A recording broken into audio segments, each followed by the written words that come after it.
ACB జడ్జిని బదిలీ చేసేయాలి. ఈ మాట అంటుంది ఎవరంటే సిద్ధార్థ్ లోద్రా.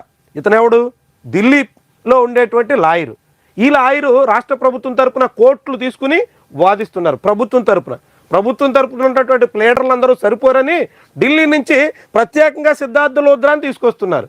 అతనెవరు? చంద్రబాబు జైలుకి వెళ్ళినప్పుడు ఆయన కేసులో వాదించారు. ఆ వాదించిన దానికి ప్రతిఫలంగా ఇప్పుడు అన్ని కేసులు సిద్ధార్థ్ లోద్రాకి ప్రభుత్వం కట్టబెడుతుంది. అంతటి సిద్ధార్థ్ లోద్రా రెచ్చిపోయి ఏకంగా హైకోర్టు సాక్షిగా ఏసీబీ కోర్టు జడ్జి మీద నోరు పారేసుకున్నటువంటి వైను ఇప్పుడు చాలా పెద్ద వివాదంగా మారుతుంది. ఆ పని చేయించాలని రాష్ట్ర ప్రభుత్వానికి నేనే సిఫార్సు చేశాను.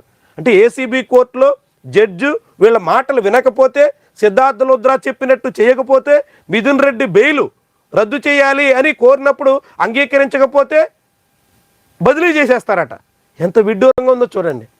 రాష్ట్ర ప్రభుత్వానికి ఆయనే రికమెండ్ చేశారట. సిద్ధార్థ్ లోద్రా ఎవరు?